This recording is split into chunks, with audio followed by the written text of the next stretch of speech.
Mis hermanos, hoy voy a abogar por una ética sexual muy específica, la cual solo espero que los seguidores de Jesús la acepten.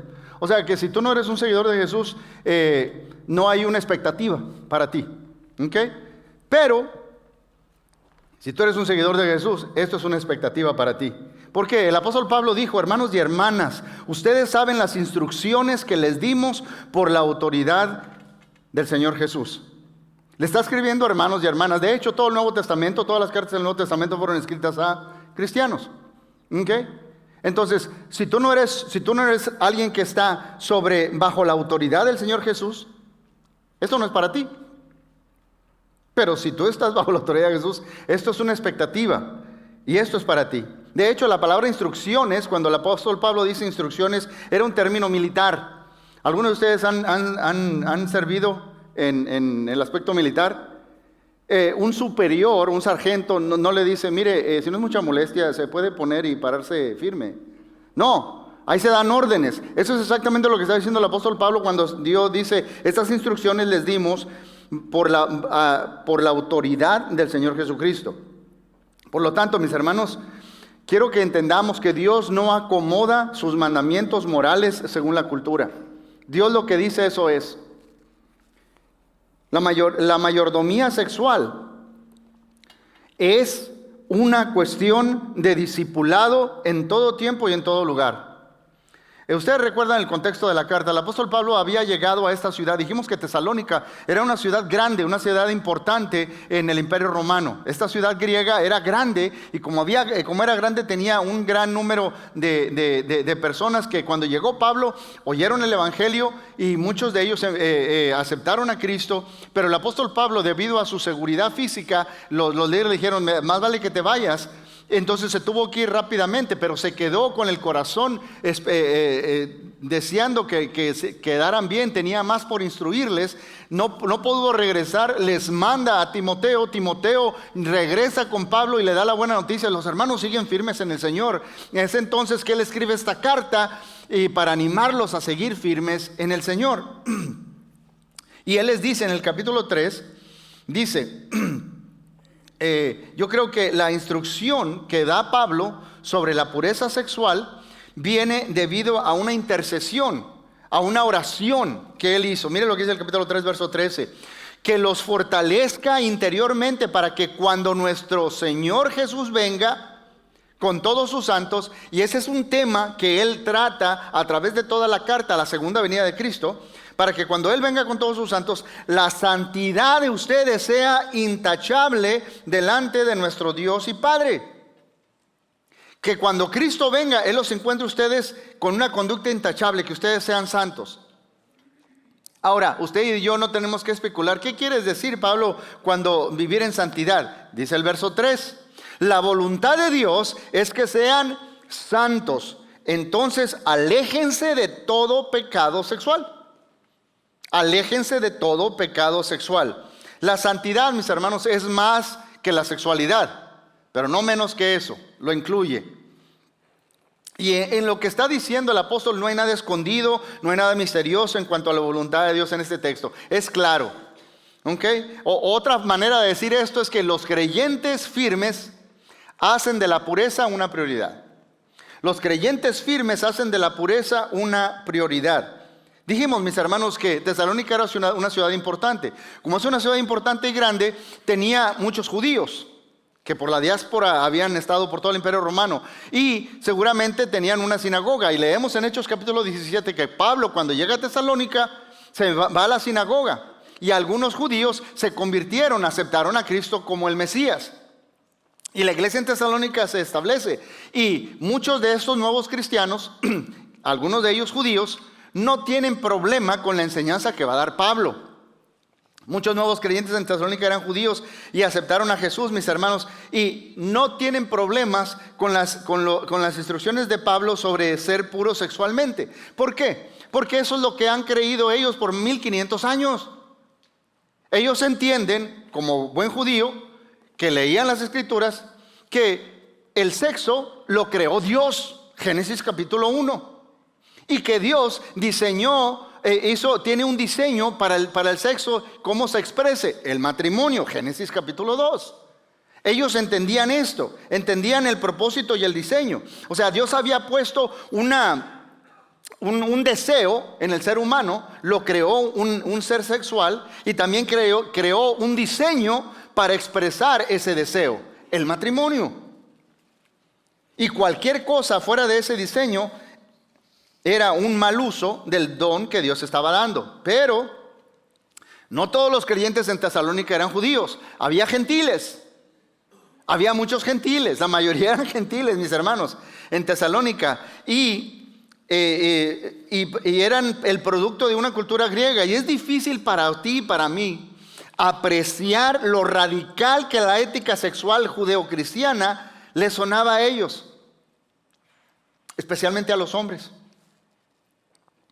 Mis hermanos, no voy a decir palabras crudas o lenguaje crudo que no es necesario para describir, pero déjeme se lo resumo de esta manera.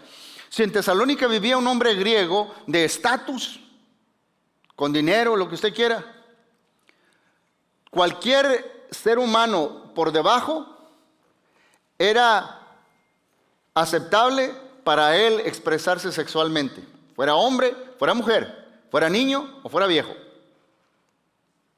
Dijo el filósofo Demóstenes: nosotros tenemos amantes para nuestro placer, concubinas para servir nuestras necesidades y esposas para tener hijos legítimos. Así era la cultura griega. Se esperaba que las esposas fueran castas, pero no los hombres. Por eso, mis hermanos, cuando un hombre griego, cuando un gentil decía sí a Jesús, tenía que decir no a una ética sexual que todos consideraban normal. Ya se está dando cuenta de lo que implicaba decirle sí a Jesús a un hombre gentil. La ética sexual cristiana, mis hermanos, ponía altos estándares por igual a ambos, a los hombres y a las mujeres. Le voy a leer un pasaje bíblico que quizás usted lo ha leído, pero quiero que vea lo impactante y radical que era para la gente en ese tiempo, en esa cultura. Dice Pablo en el 1 Corintios 7, versos 2 al 4, dice: sin embargo, dado que hay tanta inmoralidad sexual, Corinto era un puerto, cada hombre debería tener su propia esposa y cada mujer su propio marido. El esposo debe satisfacer las necesidades sensuales de su esposa. Eso es a un poquito radical, porque era al revés. Ella está para satisfacerlo a él. Y sí lo dice. Y la esposa debe satisfacer las necesidades sexuales de su marido. Mire lo que dice: la esposa le da la autoridad sobre su cuerpo a su marido, de su cuerpo a su marido. Todos lo entendemos como buen gentil. Y el esposo le da la autoridad sobre su cuerpo a su esposa. ¿Ve qué radical es el concepto cristiano? Para la gente griega que lo veía diferente. Los historiadores, mis hermanos, todos los historiadores concuerdan que la ética sexual cristiana era una de las ideas más radicales de la iglesia primitiva. Y también una de las más atractivas, especialmente para las mujeres y para los niños. Rodney Stark, que escribió un libro titulado The Rise of Christianity, antes de que fuera cristiano, este historiador escribió y vio el impacto que tuvo el cristianismo, la ética sexual que tuvo el cristianismo en la cultura grecorromana del primer siglo. Los primeros seguidores de Jesús, mis hermanos, hacían de la pureza sexual una prioridad, y los convertidos no lo veían como una promoción de opresión. Hoy en día la ética cristiana se ve: ay, me estás oprimiendo, no puedo expresarme sexualmente. No, en ese tiempo lo veían como algo liberador, porque no es un hombre promiscuo que puede tener hasta 3 mujeres y todo lo ven normal. No, lo veían como algo libertador. Cualquier ética de libertinaje siempre van a sufrir las mujeres y los niños. Por eso el cristianismo fue muy atractivo. Este mensaje, mis hermanos, lo necesitamos hoy en día en una cultura que está atada a una falsa narrativa en cuanto a la libertad sexual. ¿Cuál es la ética sexual de nuestros días? Hoy, mis hermanos, hay una libertad. La ética sexual hoy de nuestros días se basa en 3 palabras: autonomía, placer y consentimiento. Autonomía. Yo puedo hacer con mi cuerpo lo que yo quiero, cuando yo quiero, porque es mi cuerpo, siempre y cuando no le haga mal a nadie. Placer. Yo tengo la libertad de expresarme sexualmente como yo quiera, cuando yo quiera y donde yo quiera. Y consentimiento. Siempre y cuando los dos digamos que sí, todo va a estar bien. ¿Usted sabe qué tan antibíblicos son esos tres conceptos? Primero que nada, autonomía. Tú y yo fuimos creados por Dios. Y si tú eres un seguidor de Cristo, alguien que está bajo la autoridad de Cristo, como dije al principio, tú fuiste comprado por Dios, por la sangre de Cristo, y ahora le perteneces al Espíritu Santo y el cuerpo no es tuyo, es de Dios. Y tercero, estamos aquí. Segundo, placer. El sumo superior, la máxima meta del hombre no es el placer. ¿Quién dijo? No, es buscar primeramente el reino de Dios y su justicia. Todo lo demás viene por añadidura. Es disfrutar a Dios, conocerlo y glorificarlo. De eso se trata esta vida. Y número 3, consentimiento. ¿Quién dijo que si dos personas dicen está bien, ya por eso está bien? Si no está en el matrimonio, está mal, punto. ¿Sí me entiende? Dios es el que determina lo que está bien. ¿Cuáles son los efectos, mis hermanos? ¿Cuáles son los efectos? La ética que rige hoy en día es que el sexo es eso, solo sexo. Y que nuestra lujuria animal básica necesita ser satisfecha como quiera que nos parezca, siempre y cuando no dañemos a nadie. Pero ¿qué resultados ha tenido todo eso, mis hermanos? Las personas están siendo dañadas por esa ética anímica. ¿Usted sabe qué es el YouTube Movement? El YouTube Movement no funciona, especialmente cuando hay una ética sexual que favorece al más poderoso. Entonces simplemente, ¿qué quiere decir consentimiento? Pues decir consentimiento, no era consentimiento. Va a seguir sufriendo la mujer, bajo esos términos. Pero, mis hermanos, ¿qué ha producido la revolución sexual de los 60s? ¿Sabe qué produjo? La revolución sexual de los 60s ha incrementado los embarazos no deseados, ha incrementado los divorcios, ha incrementado los hogares sin un padre, ha incrementado las enfermedades transmitidas sexualmente, ha incrementado los abortos, ha incrementado la adicción a la pornografía, ha incrementado los asaltos sexuales, ha incrementado las crecientes luchas con la salud mental. Lo que no ha incrementado es la satisfacción sexual. Cada vez esta generación está teniendo menos sexo y encuentra menos y menos significado en ello. ¿Sabe por qué? ¿Cuál es la razón? Es porque el sexo no es nada más sexo. No es así. El sexo es un regalo de Dios al hombre y a la mujer que van en busca de abnegadamente llegar a ser uno. Llegar a ser uno. Y los dos serán una ¿qué? Sola carne. A veces tengo que explicarle a alguien, imagínate que te corten un brazo sin anestesia. Y ahorita voy a hablar un poquito más. Usted sabe que la separación cuando se viola el diseño de Dios, hay sufrimiento.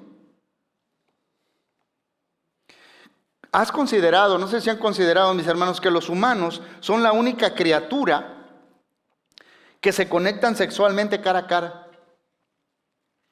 La Biblia llama a esto conocer. Y José no conoció a María hasta que nació Jesús. O sea, la conoció, tuvo relaciones sexuales. María no fue inmaculada, ni nació inmaculada, ni se fue al cielo inmaculada. ¿Okay?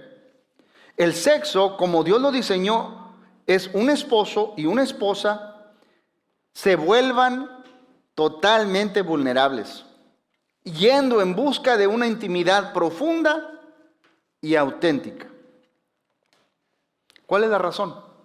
Porque Dios lo diseñó de esa manera, porque no son solamente dos cuerpos juntándose, son dos almas juntándose.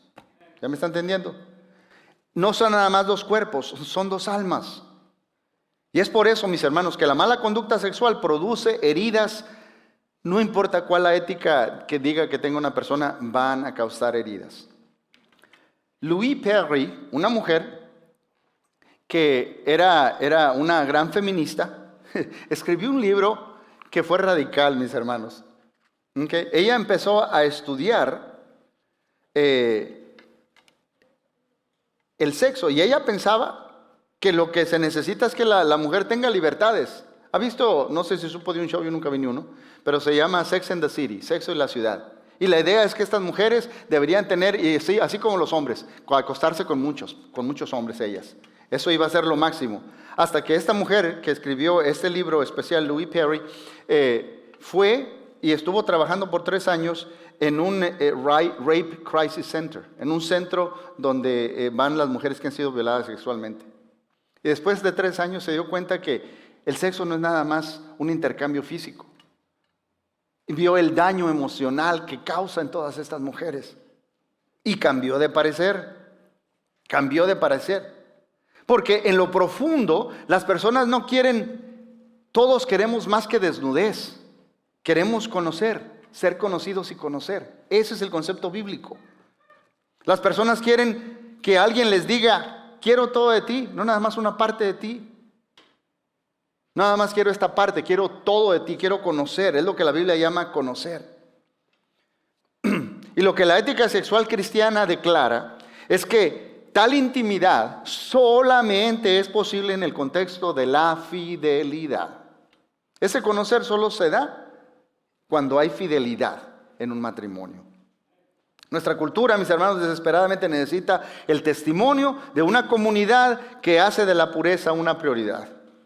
Estar firme significa moldear un estilo de vida alterno y hacerlo valientemente en medio de una cultura que se burla, de que parece raro. Estos cristianos nomás se casan y nomás tienen sexo con esa persona. Y se pueden burlar, decir todo lo que tú quieras. Pero eso es muy importante. Por eso me llama mucho la atención de una historia que escuché. Usted sabe, estaba una azafata en un avión y había 2 hombres que estaban coqueteando con ella y coqueteando con ella y coqueteando con ella. Uno en primera clase y otro allá atrás, coqueteando con ella.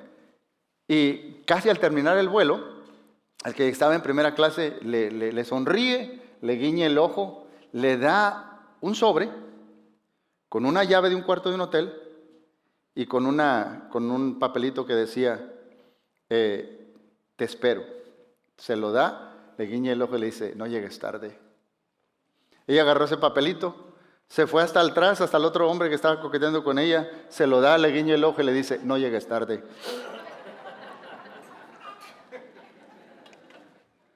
¿Por qué el sexo santificado es tan bueno para nosotros y para el mundo, mis hermanos? ¿Por qué hablar del sexo santificado es importante? Número 1, porque el sexo santificado agrada a Dios. Agrada a Dios. Dice el capítulo 4, verso 1. Les pedimos encarecidamente en el nombre del Señor Jesús que sigan progresando en el modo de vivir que agrada a Dios. El modo de vivir que agrada a Dios. Agradar a Dios debe ser el deseo que gobierna todos nuestros otros deseos. Todo pasa por ese filtro. ¿Le agrada a Dios o no? Pues si no le agrada, ¿para qué lo hago? Por eso cuando anda de novio, ¿se acuerda? Cuando estaba usted bien ilusionado, que dijo, esta persona es. Y oye, oí por las amigas que le gusta esta colonia, pues me la voy a comprar. Y ahora el muchacho es que huele, es que le quiero agradar. ¿Okay? Eso dice Pablo a los Efesios. El deseo de agradar a Dios debe de gobernar todos nuestros otros deseos. Ahora, ¿cómo va Dios en pos de nosotros? ¿Cómo nos atrae? ¿Cómo nos expresa su amor Dios? ¿Cómo va en pos de nosotros? Dios se compromete a la fidelidad y a darse a sí mismo cuando Él va en busca de una relación con nosotros. ¿No se dio a sí mismo por nosotros? Por lo tanto, Él se agrada cuando nosotros moldeamos su carácter al ir en busca de una relación con los demás de esa manera, desinteresadamente y sacrificialmente. El tipo de santidad, mis hermanos, que refleja a Dios, incluye los ojos, incluye la mente, incluye la lengua. Incluye lo que nosotros vemos. No nada más porque es popular, está en el top 10 ahí en Netflix, quiere decir que lo voy a ver. Incluye lo que vemos, incluye lo que pensamos, los pensamientos que nos pasan por la mente, incluye cómo usamos lo que decimos. Hay chistes groseros y la gente se ríe como si nada. Todo eso estamos hablando de esa pureza, la santidad que le agrada a Dios. Mira lo que dice Pablo en Efesios 5, 3 y 4. Entre ustedes ni siquiera debe mencionarse la inmoralidad sexual. ¿Ni siquiera debe qué? Mencionarse. Tampoco debe haber palabras indecentes, conversaciones necias, ni chistes groseros. Eso no es propio del pueblo santo de Dios. ¿Se le hace alto este estándar? Oiga, hermano, usted está poniendo la vara muy alta. Déjeme recordarle, cuando agradar a Dios es nuestra pasión, esta ética no es una carga. Si lo que más queremos agradar, esto no es una carga, mis hermanos. Amar a otros de la manera que Dios nos ama a nosotros es un yo quiero hacerlo. Amar a las personas es un querer hacerlo, no es un tengo que hacerlo. También debemos recordar, mis hermanos, que el sexo, y esto es muy importante, esto lo voy a decir despacito. El sexo es un regalo, pero no es una necesidad. El hombre más, ¿qué palabras puedo usar? El hombre máximo en toda su expresión, el hombre que todos debemos anhelar ser como él, ¿quién es? Él no se casó y nunca tuvo relaciones sexuales. No es necesario tener sexo para desarrollarnos como personas hechas a imagen de Dios, pero sí necesitamos tener una relación dinámica con nuestro Creador, eso sí. Número 2, el sexo santificado bendice a las personas. Bendice a las personas. Nunca podremos honrar a alguien que estamos usando. Nunca vamos a honrar a mi cónyuge si lo vemos como un objeto, si estamos usándolo. No podemos honrar a una persona que estamos usando. La presente ética sexual, mis hermanos, se trata más de tomar, a ver qué saco yo de ahí en vez de dar. Sí, porque hay gente que hace hasta contratos antes de casarme, pues si no se llenan mis requisitos, ¿dónde salgo? Y se trata de ver qué puedo sacar yo de esa relación en vez de dar. Y la consecuencia no es la liberación, sino la objetificación.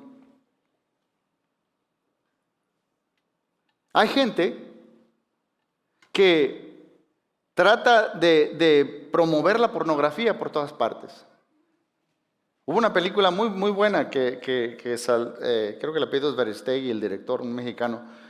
Hay gente que trafica jovencitas y jovencitos para traficarlos sexualmente. Y les hacen The Sound of Freedom. Y les hace tanto daño. Pablo llama a eso lujuria pasional. No, eso no es un amor abnegado. Es lo que dice el capítulo 4, verso 6. Que ninguno agravie ni engañe en nada a su hermano. Cuando el sexo es mal usado, a alguien siempre termina dañado. Alguien siempre termina dañado. Las personas, mis hermanos, que tratan el sexo a la ligera, tratan a las personas a la ligera. Esta persona, esta mujer, Louise Perry, no se declara ser cristiana. Dice, soy cristiana pero agnóstica todavía, esta feminista. Pero ella empezó a ver que la revolución sexual más grande no es la que empezó en los 60 o en el siglo XX, fue la que empezó en el primer siglo. Empezó a ver el matrimonio tradicional como la mejor institución para proteger los derechos de las mujeres y de los niños. Cambió su forma de pensar. El matrimonio es el mejor lugar para una mujer y para los niños también. Es más, ella empezó a hacer un llamado a regresar a la primera revolución sexual, la de los cristianos en el primer siglo. Y en vez de llamar a las mujeres a actuar más como hombres irresponsables, ella empezó a llamar a los hombres a actuar más como mujeres castas. La ética sexual cristiana bendice a las personas, mis hermanos, y expone la inmoralidad sexual por lo que verdaderamente es, una injusticia. Por eso, número 3, la el sexo santificado evita el juicio. Evita el juicio. ¿Por qué los cristianos hacen de la mayordomía sexual algo tan importante? Porque a Dios le importa. Porque es importante para Dios. ¿Qué tan importante es? Capítulo 4, verso 6. El Señor castiga todo esto, como ya hemos dicho y advertido. Podemos ver, mis hermanos, todo a nuestro alrededor, la caída y las consecuencias destructivas de la ética sexual prevaleciente. ¿Qué tenemos hoy en día? Tenemos, mis hermanos, una generación que crece dañada por la pornografía y siempre va a tener problemas el resto de su vida en el matrimonio porque está cargada de imágenes que en la relación y que van a afectar siempre a su relación íntima con una persona. Hay personas, hay familias destruidas que no saben de un hijo o de una hija que fue raptado y ahora está siendo traficado sexualmente. O dañan para siempre a un niño o a una niña que está creciendo en ese ambiente. Ese es el castigo a través de nuestros pecados, porque la paga del pecado es muerte. Pero el castigo de Dios también será por nuestros pecados. O sea, lo que Jesús sufrió en la cruz también lo hizo por nuestros pecados. Y esas son buenas noticias, mis hermanos. El juicio vendrá a todos los que han violado a otras personas y la justicia viene para todos los que han sido violados. Va a haber justicia. Para todos los que han sido dañados sexualmente, va a haber justicia. Va a haber justicia. A Dios va a hacer justicia. Esta es otra razón, mis hermanos, por la cual la iglesia debe ser vigilante en cuanto a defender la ética sexual cristiana. Nosotros no podemos tolerar lo que para Jesús es intolerable. En Apocalipsis capítulo 2, verso 20, Jesús le dice a la iglesia en Tiatira: conozco tus obras, pero tengo esto contra ti, que tú toleras a Jezabel. Toda esa enseñanza que le da libertinaje a las personas sexualmente, que los inducen a la inmoralidad. Si Jesús no lo tolera, nosotros tampoco debemos tolerarlo. Dice el capítulo 4, verso 8, por tanto, el que rechaza estas instrucciones no rechaza a un hombre, sino a Dios, quien da a ustedes su Espíritu Santo. Número 4, el sexo santificado es morada del Espíritu Santo. El domingo pasado tuvimos unas personas en la casa a comer. Yo no sé si a usted le pasa lo mismo. Es más, para que me entienda, invíteme a su casa. Pero nos pusimos a barrer, a trapear, arreglamos la mesa. La mesa donde íbamos a comer estaba decorada. Mi esposa hizo las servilletas, parecían conejitos o algo así. Pero fue algo especial. Depende de quién va a invitar a usted, es que tanta limpieza le hace, ¿verdad? Hay unos que dicen, nomás donde vea la suegra y debajo de la carpeta metemos ¿Y a cuál baño? Allá hay otro baño y no, nomás vaya a este porque este está limpio, el otro no. Lo que sea. Sí me entiende, pero depende de quién lo va a visitar, es lo que limpia usted. ¿No es cierto? ¿Quién mora en el cristiano, según 1 Corintios? ¿Quién mora en nosotros? El Espíritu Santo. El Espíritu Santo no puede morar donde hay pecado. Pero a ustedes, a algunos de ustedes, a los que empecé diciendo que están bajo la autoridad de Cristo, los que le han entregado su vida a Cristo, los que han pasado de muerte a vida, los que han aceptado el sacrificio de Cristo con su sangre derramada por sus pecados y ahora están limpios en obediencia. Como están limpios, ahora el Espíritu Santo vino a morar en nosotros. Yo siempre le digo a la gente, yo no le puedo explicar esto. Este edificio no es iglesia. Ahora Cristo vive en cada persona.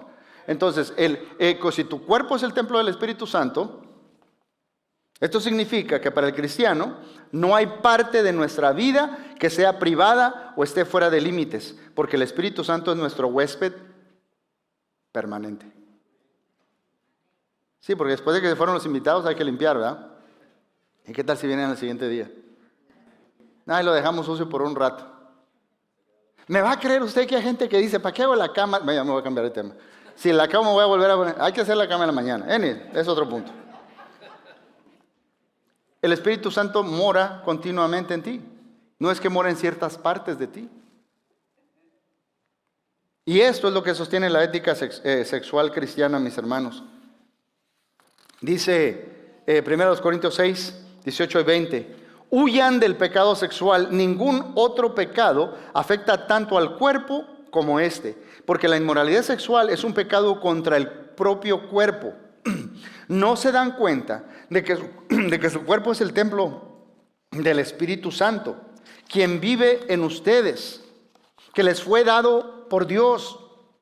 Ustedes no se pertenecen a sí mismos porque Dios los compró a un alto precio. Por lo tanto, honren a Dios con su cuerpo, porque es de Él, le pertenece a Él. Él lo compró.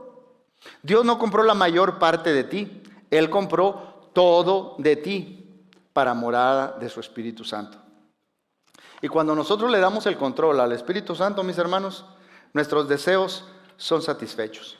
Así que permite que el Espíritu gobierne tu casa totalmente. No sé si tengo mucho tiempo porque ahora es una ilustración.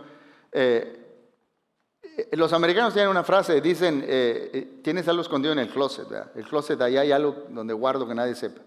Pues haz de cuenta que ahora Cristo vive ahí en tu casa, ¿verdad? Pero llega y toca y es Satanás y dice, déjame entrar. No, yo no quiero que entres. No, tú sabes que yo tengo ahí en mi closet, tengo una partecita que no le has dado a Dios. Esa es mía. No, no entres y ni modo, tienes que dejarlo entrar. Pues. Le pertenece ese closet de tu casa a Él.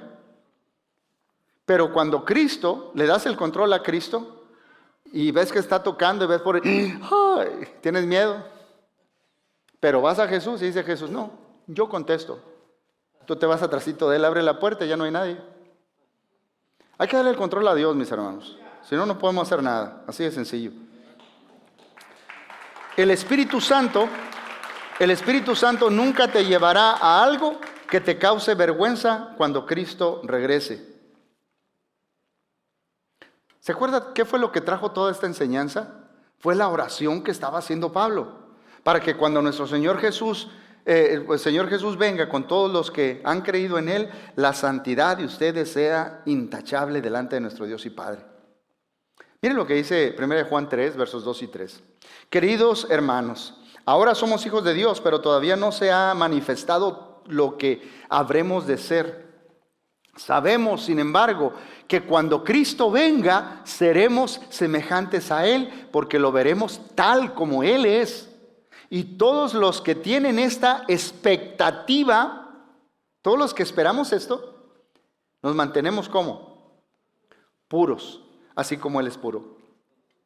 ¿Qué quiero decir con esto? La esperanza inspira santidad. La esperanza inspira santidad. Me ha tocado ver en el aeropuerto muchos encuentros. A veces venía Angélica en el aeropuerto, la iba a recoger y antes de que tuvieran toda una estación aquí en el DFW, salían antes por otras partes. Me ha tocado ver de todo, incluso japoneses que no se han visto en tanto tiempo, o el esposo y la esposa, ¡ah! Y luego se hace, y los niños ya están americanizados y abrazan al papá y toda la cosa. Pero una vez me tocó ver a una mujer, a una joven que estaba bien vestida de lo mejor posible, pero estaba muy ansiosa. Estaba muy ansiosa, hasta que de repente salió un caballero, un joven ahí apuesto, se encontró con él y le dio un abrazo, y entonces se pudo ver el anillo. Estaba comprometida para casarse. Estaba comprometida. Y todo cambia, mis hermanos, todo cambia, porque estás esperando a alguien. Es como que ella estaba diciendo, yo le pertenezco a alguien, él vendrá pronto y voy a verme bien cuando Él regrese. Cristo no es solo nuestro Salvador, Él es nuestro esposo, mis hermanos. Y vivimos como vivimos porque estamos anticipando una boda. Ahora, quiero terminar diciendo, yo sé que este sermón ha sido difícil de escuchar. Porque muchos de los que me están escuchando han sido víctimas del mal uso del sexo por algunas personas. Y hemos sufrido. A través de mis 30 y tantos años de ministerio a tiempo completo, me he sentado en mi oficina con personas que han sufrido de infidelidad. Y es devastador el daño emocional. Yo sé que ha sido difícil escuchar este sermón, mis hermanos. Y vaya, ha sido difícil para todos. ¿Por qué digo eso? Porque la verdad es que ninguno de nosotros hemos administrado perfectamente nuestra sexualidad. Todos hemos pecado. Pero ninguno está tan sexualmente quebrantado que esté más allá del alcance de la gracia de Dios. Eso te quiero dar buenas noticias. No permitas que el enemigo use las emociones de la culpa o la vergüenza para alejarte de Dios. ¿Usted recuerda la escena cuando tomaron a una mujer los fariseos en el acto mismo de adulterio y la pusieron a los pies de Cristo? Y dice, esta mujer la encontramos en el mismo acto de adulterio. Moisés nos dice que debemos apedrearla. ¿Tú qué dices? Ya lo agarramos. Se dice que la apedreemos. Ni habían seguido a Moisés en tantos años en cuanto a eso. Pero si nos dice que no y le muestra misericordia, pues este hombre lo desacreditamos. No sigue a Moisés. Si nos dice que sí, pues nos metemos en problemas. Lo metemos en problemas, ya lo agarramos. Dijo Jesús, el que esté de vosotros sin pecado, que sea el primero en arrojar la piedra. Pero le pasó lo mejor que le puede pasar a un pecador. Dice el texto, se quedó a solas con Jesús. ¿Cuál es el mejor lugar para un pecador? Quedarse a solas con Jesús. Ya no va a estar nadie acusando. Satanás es un acusador. No va a haber nadie. Y le dice Jesús, ¿dónde están tus acusadores? ¿No quedó ninguno? Y ella dijo, ninguno, Señor. ¿Y qué le dijo Jesús?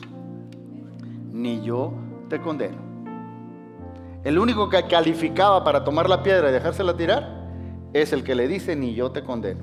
Vete y no peques más. La motivación para no pecar es haber experimentado el perdón y la gracia. Debido a que Jesús está lleno de gracia y de verdad, mis hermanos, nosotros podemos estar llenos de sanidad y de esperanza.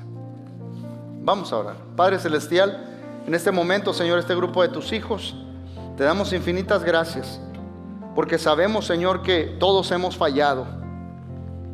Hemos pecado con nuestros ojos, con nuestra mente, con nuestra boca. Te hemos ofendido, Señor. Pero queremos vivir en esa santidad que bendice a las otras personas. Así como tú nos amas a nosotros, queremos amar de esa manera. Esa santidad que nos libra del juicio. Esa santidad que nos recuerda que estamos llenos del Espíritu Santo. Y gracias por la esperanza que nos anima a mantenernos puros. Padre, que cuando tú vengas, nos encuentres haciendo el bien. Queremos, Señor, que experimentar tu gracia y tu perdón. Yo sé que hay personas aquí, Señor, que hemos sufrido por el mal uso del sexo. Pero hoy nos comprometemos, Señor, todos a vivir en esa santidad. Espíritu Santo, redarguye a cada corazón. Haz lo que solo tú puedes hacer con esta lección. Habla al corazón de cada uno de nosotros y haznos ver cosas que quieres que hagamos, cosas que quieres que empecemos a hacer o cosas que quieres que dejemos de hacer. Porque el Espíritu Santo mora en nosotros y tú quieres todo de nosotros, no solo una parte, Señor. Bendícenos a esta hora en Cristo Jesús. Amén.